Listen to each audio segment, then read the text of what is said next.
Hello, everyone. This is Deborah Richardson, and today I am putting the AP in Happy, where accounts payable teams are empowered to protect the vendor master file from fraud.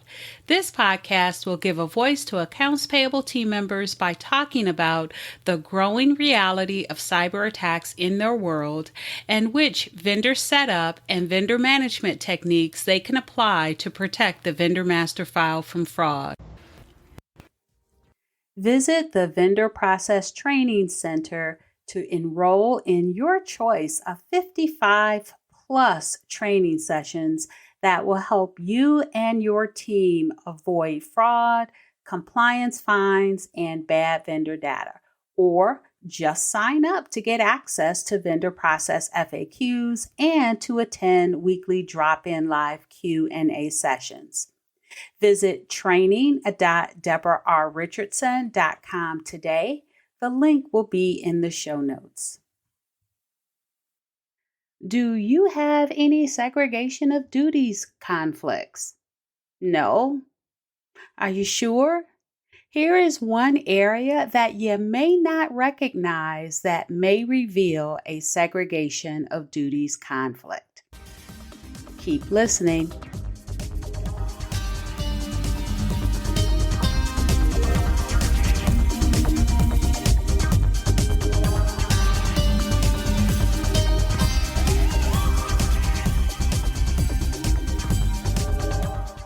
Welcome to episode 214, Segregation of Duties, one area that may be hiding SoD conflicts.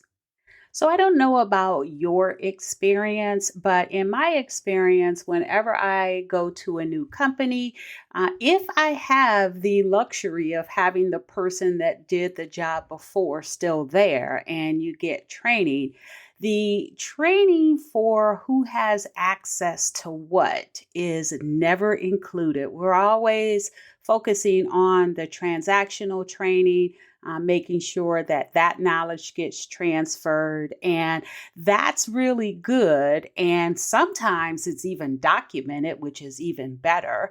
But what is never documented is this one area. And so I can best explain that with a story. So I started with a company, very excited, and we went through all of the regular onboarding, training, transfer of knowledge. It was actually really good.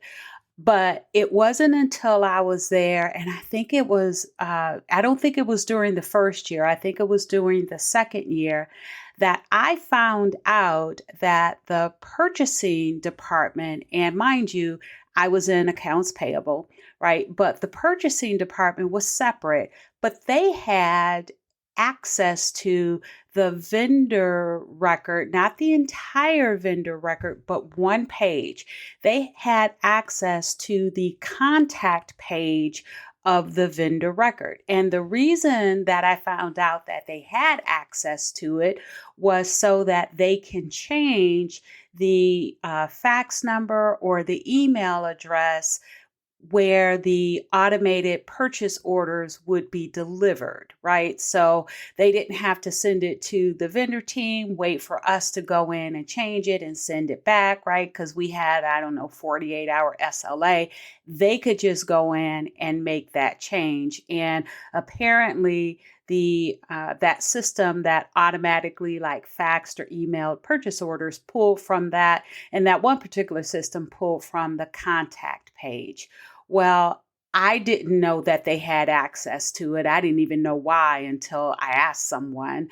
But at the time, and I don't know how long they had access to it, but at the time we were really trying to make sure that we had controls in place so that fraud could not be committed. And so we had, as everybody had and probably still does, that confirmation call process in place. And so we would use the contact information for that confirmation call. And if we're updating that, we don't want someone else updating that because we have two different purposes for it, right? And so we want to make sure that we have a process in place to update the contact information when it's for confirmations, and then updating it when it's for the automated delivery of purchase orders. And so I did get rid of or eliminate the access for to the vendor file, to that page for the purchasing team for that reason. But also, no one else should really have the ability to edit any page on the vendor file. So that was gone.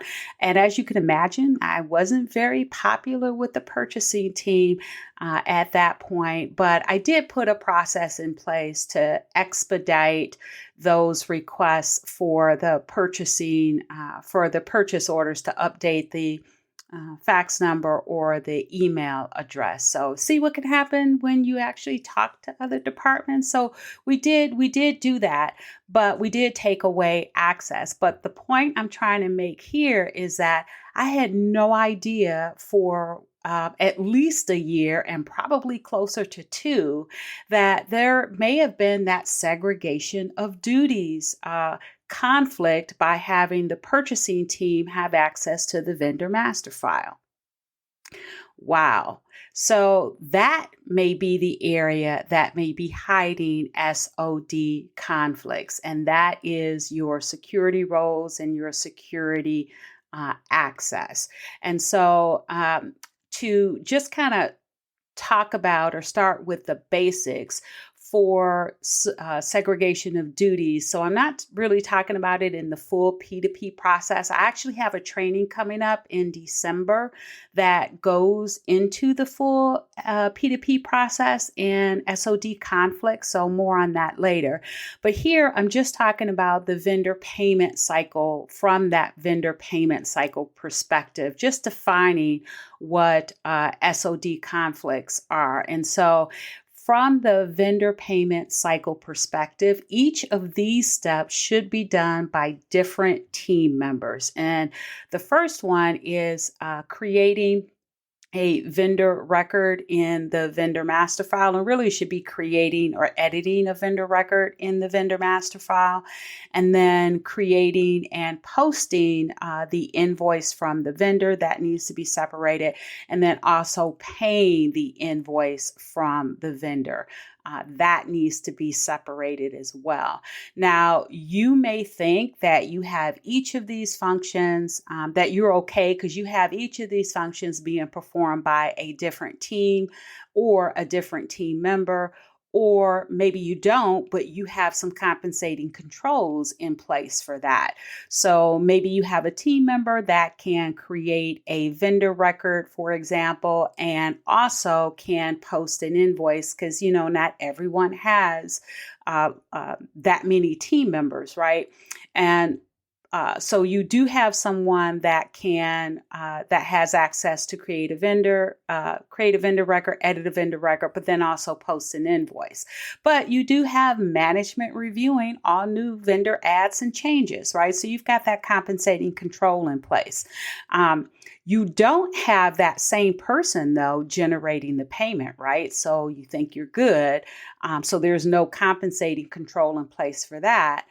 But the role that team member has that allows them to create a vendor record and post an invoice also allows them to generate a pay cycle. Maybe that could happen. So my question is have you checked?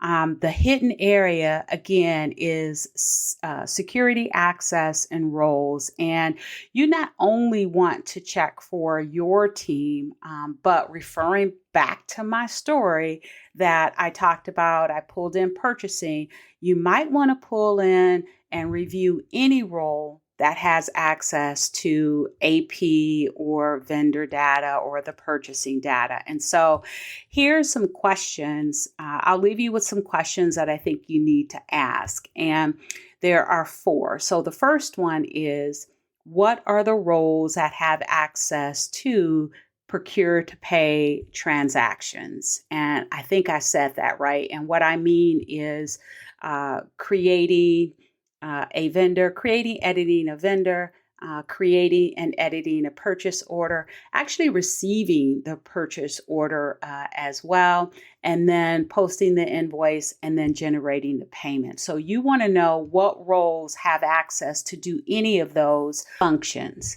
Now, you'll probably have to work with your IT team or your systems team to pull that report, that information. But that's the first question you need to ask. Now, the second question is, what access should those roles have? And that's really when you go back with your AP team, your finance team, your purchasing team, and you look at those roles. This is actually the question that the purchasing team and the AP team in my story that we sat down and talked about what roles should they have. And we actually pulled that off of the purchasing role, by the way. They didn't have a purchasing role and an AP role. They had a purchasing role, and that purchasing role had access to that one screen of the vendor record. So it wasn't like they had, the accounts payable role. They had, and I don't remember what it's called in that particular system, but I know in SAP, they have an object that's separate from roles, but you can put that object on specific roles to give that role access to something that the role doesn't already have. And that's what happened in my case. So my point here is, don't just think that because they don't have a role, that the role that they have still doesn't have access to something that you don't think they have access to. Okay, so second step is identify what access the roles have. And so if they have things like that object that gives them access to something separate, really review if that's something that they actually need and remove it if it causes a SoD conflict, or put some mitigations in place. In our case, we removed it. All right, so that was number 2. And then number 3, look at who are assigned those roles. And you might come up with some surprises there as well, especially if you haven't really done a security roles access audit within the past 3 years or so, because I know a lot of you, right, when accounts payable or Brumpley went home, may have given team members that didn't normally have access to certain functions, gave them access because they were the only ones that could get up and running. And so I don't remember if it was a podcast or if I had it as my vendor maintenance vendor master file tip of the week on my YouTube channel. But I talked about having a plan in place to review the access so that if that did occur, you can catch it and remove it if you haven't already removed it. So that needs to be done. And, just the normal transfer of team members from department to department. If that happens, sometimes their existing roles are not removed. Only the new roles are added. So you need to check who are assigned to those roles. So check what the roles are, identify who needs to have access, or not who, but what functions or positions need to have access to those roles, and then look at who are assigned to those roles. And so that was the third one. And then the fourth one is you just need to repeat that on a consistent basis. So that can be monthly, quarterly, at the very least annually. Now, if you know in your company you've got a lot of turnover, you've got things that are happening, and I won't talk about a certain social platform that just got purchased because I know they have a lot to do. But if you're in that type of situation, I would say do that monthly. But if not, I think quarterly is good. I think annually is too late. But if you're not able to do it throughout the year, at least do it annually. All right. So, if you want more training on the security audit process, that includes a template for the audit and a template for the desktop procedure, because, right, I always document everything. I always recommend you document all the processes that you do. So, if you want that and you want to learn about other SOD conflicts in the P2P cycle, enroll in the Mitigating Segregation of Duties Conflicts in the PDP Process training session that I have that's upcoming on December 14th, 2022. And don't worry if you're listening to this podcast episode after that, you will have some options to either watch the recording or attend a future session. Now, I'll leave a link to the training session in the show notes, so make sure you check that out. So thanks, everyone. I hope you enjoyed the 214th episode of the Putting the AP in Happy podcast, where accounts payable teams are empowered to protect the vendor master file from fraud. Don't forget to check the show notes for the links mentioned in the podcast. And if you enjoyed this episode, consider subscribing and writing a review of my podcast on the platform that you use to listen. Stay happy.